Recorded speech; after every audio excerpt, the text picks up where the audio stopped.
This book is Saina Nehwal's first biography. We titled it Saina Nehwal, an inspirational biography. It was published by Nimbi Books, marketed by Westland, and the price was 250 rupees. The idea essentially was to talk about the rise and the story behind Saina Nehwal, who is obviously India's best badminton player till date. She is world number 2. And the story itself is an extremely inspirational story, the story of a girl born in Haryana, lived there for the first 9 years of her life. Then because her father was transferred, came to Hyderabad. Her parents are badminton players. They have played badminton in Hisar in Haryana, where her father used to work at the Agricultural University. They shift to Hyderabad. Sheer coincidence, they happen to go to the badminton courts here at the LB Stadium in Hyderabad, and the girl gets introduced to the world of badminton all over again. So in a sense, the story of a girl from a very middle class family, living the dream of her parents who could not really make it big in the world of badminton by really going to the top of the world, winning the bronze medal at the London Olympics. The story, apart from being the story of telling the story of Saina Nehwal, also traces the story of Indian badminton. It tells the story of Indian badminton through the kind of trials and tribulations that Indian badminton is going through, because obviously it's not a glamour sport like say cricket or tennis or golf is, and obviously the money is not big in Indian badminton. So the kind of challenges that the sport itself faces in India in general. It also talks about various other players who actually go through different struggles in order to make it at the top. There is in fact a full chapter on her coach, former All England champion Purella Gopichand, kind of compares the two stories, Gopi's story and Saina's story, because Gopi also comes from a very similar background of a middle class family, and about how he kind of decided to make the sport his signature in life. His brother, in fact, interestingly, is an IIT product, whereas Gopi was never so good in studies. But the fact that he decided to become more famous of the two brothers thanks to his success on the badminton court really is a story of grit, determination, and a lot of courage, and an extremely inspirational story. So the book essentially, the way I wrote it was targeting a very young crowd. In fact, many of the people who have read it, who have passed it on subsequently to their sons and daughters, have said that their sons and daughters really liked the book because it was truly inspirational and somehow kind of providing a message on what they need to do, even if they are not badminton players or pursuing sports of any kind. The timing of the book, very significant. We released it just before the Olympics. So we could see that the interest in the book was increasing as Saina was doing well at the London Olympics. And when obviously she won the bronze medal, the book did find, the publisher obviously was happy with the kind of sales that the book generated. But yes, for me as a writer, as some kind of a chronicler of Saina and Indian badminton, I thought it was a story that was really waiting to be told. One, as a television journalist for the last 2 decades, I have covered various topics, sports being one of them and badminton in particular. And in fact, badminton is a sport among other sports that I have followed very closely. Gopi's career, Saina's career, various other players like Kashyap, Jwala Gutta. I mean, these are players who I have followed very closely. So in that sense, it was not something like a subject where I had to kind of get introduced to and start from ABCD. It was a subject which I knew intimately. Point number 2, I was very keen on writing a biography of a person who is in a position to inspire an entire generation of sports persons and non-sports persons. And I thought in Saina's story, there was an opportunity there to tell an inspirational story, to be able to motivate youngsters, because it's not just about getting up in the morning and going to the badminton court and honing your skills as a badminton player. What Saina, what Gopi, what Kashyap, what various other players bring to the table, bring to the badminton court day after day, 7 days of the week, 365 days of the year, is a lot of determination, a lot of focus, a lot of courage, and an ability to fight against the odds, and which I think carries a lesson for each one of us. I would say that I, as a human being, not just as a writer, actually learned a lot of things purely from the time I spent on the badminton court watching a lot of these players too. It's not an easy life, it's a very difficult life, and that's something which needed to be told. It's very easy for us sitting in front of our television sets or seeing a match in a stadium to say that, oh, he or she did not give their 100%, they should have done better and stuff like that. It's a very difficult life that each one of the sports persons lead. It's a very focused life which actually cuts them off from the normalcy of a regular growing up. Their friends are the players who they see on court. The court becomes their world. They don't know anything which is outside of that whole badminton world that they play. So in that sense, the danger of being a very one-dimensional, unidimensional figure really looms large.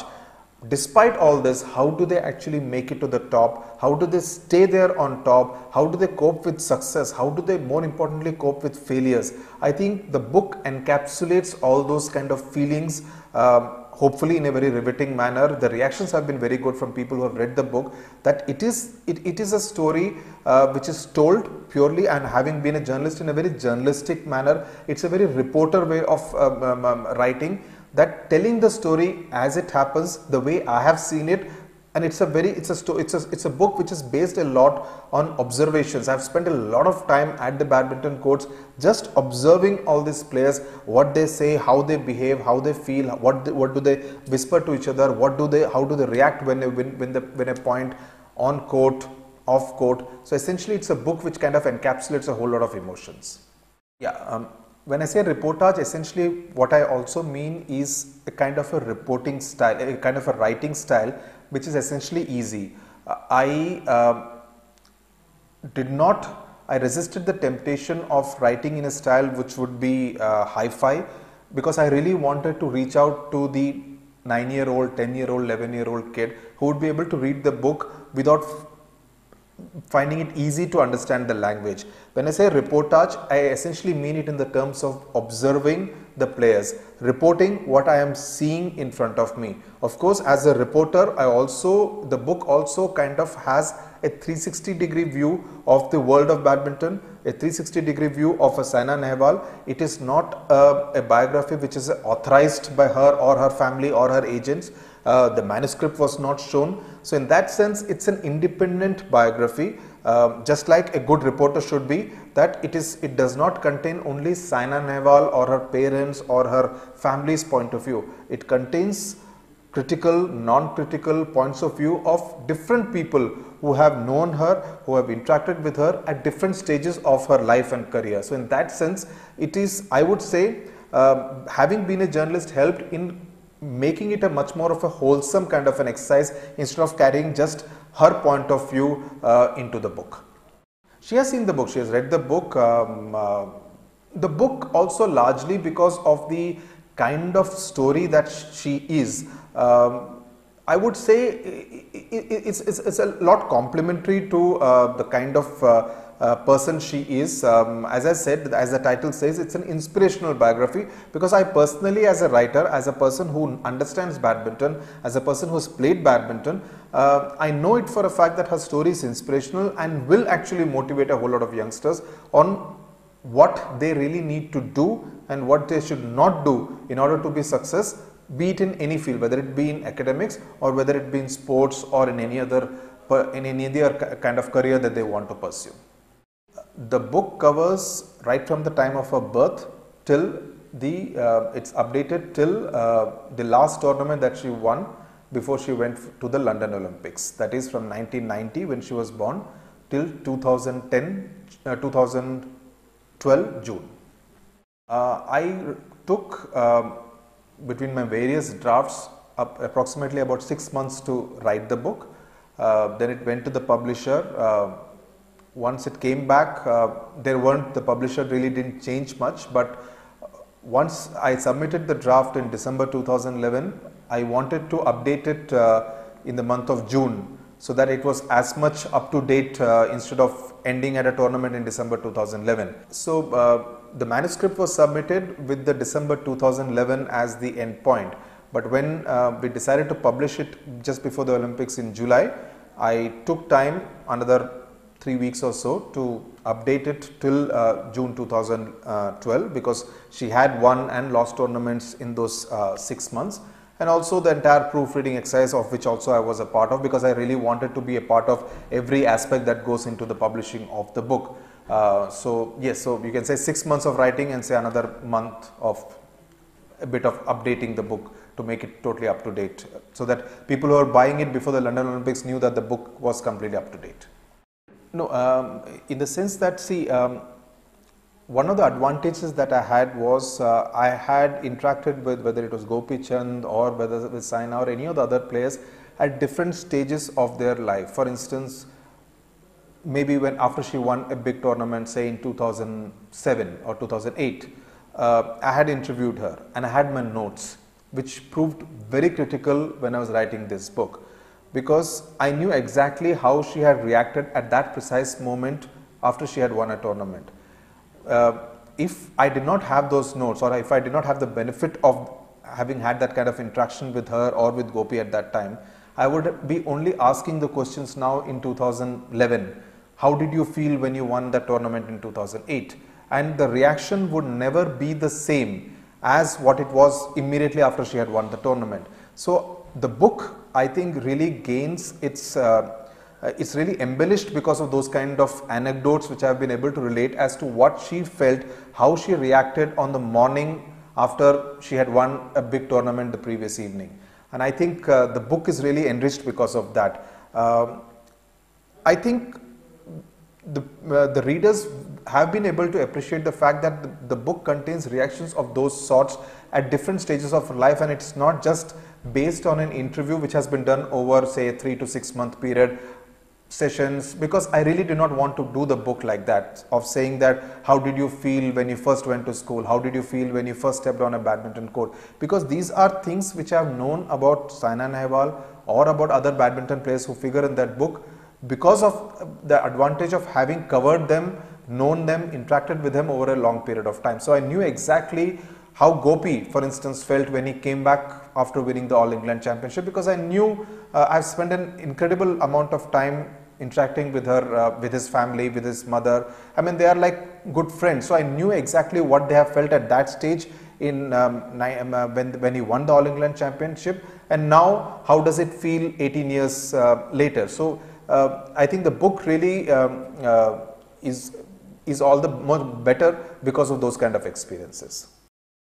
In fact, just now after I finished one of my sessions, one of my Facebook friends who I knew had read my book and subsequently also read Saina's autobiography. In fact, he complimented me saying that my book had much more details about Saina Nehwal's a day in the life of Saina Nehwal, or the kind of person that she is, the kind of practice schedules that she goes through, what she feels when she wins, what she feels when she loses a tournament, than the autobiography, which was a bit of a surprise because I haven't read the autobiography. So in that sense, if a reader, and I know it for a fact that he's a man of books, he reads a lot, which I take it as a compliment, that people feel that the book has been able to tell something more, has been able to do an honest job of telling the story of a personality, an important sports personality of our times, who I'm sure will win many more accolades for the country in the next 4 to 5 years that she continues to play. I think the book has served its purpose. As far as I was concerned, my intention was very, very clear.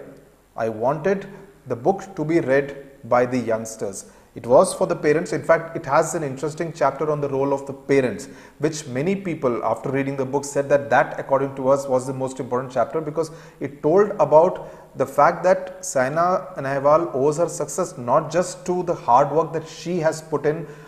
She owes a lot to the kind of hard work her coaches have put in, the physio has put in, and more importantly, the kind of sacrifices her parents have put in. Similarly, Gopi's story owes a lot to the kind of sacrifices his mother put in. I know it for a fact that her mother went through a whole lot of hardships during the time that he was playing badminton. There's not a financially very well-off family at that stage, so it was a very difficult choice to make, that here is a boy who wants to play badminton. It's a huge risk. Suppose he does not make it, especially given the fact that in 1994 he suffered a major fall and it looked as though he would never play badminton again in his life. So those are difficult kind of decisions that a family has to take. So in that sense, the role of the parents, the role of the family, extremely critical. especially in a family where one child, a boy or a girl, decides that he or she is going to pursue sports as a career. So in that sense, I believe this book, while it's titled Saina Nehwal, an inspirational biography, actually gives a more wholesome look at the world of Indian badminton, the role of commercial interests, the various factors about how different players interact with each other, the kind of taunts and jibes that are part of the whole sports circuit, the role of the parents, the role of the marketing agencies, the comparisons with cricket, schooling, the role of teachers. I think everything comes together to brand Saina Nehwal is another important chapter. Everything comes together to make it a more of a wholesome package, because a person's success or failure story cannot be told just as a very linear narrative. It has to be a non-linear narrative where everyone actually is mentioned. The role of everyone in contributing to the success story is mentioned in the book. Not immediately, but yes, a political story definitely is something which I would like to write, because that's again something which I have been covering for a long time. So it's really part of my DNA in that sense to be able to write about politics. It's something which I feel passionate about. It's something which I understand.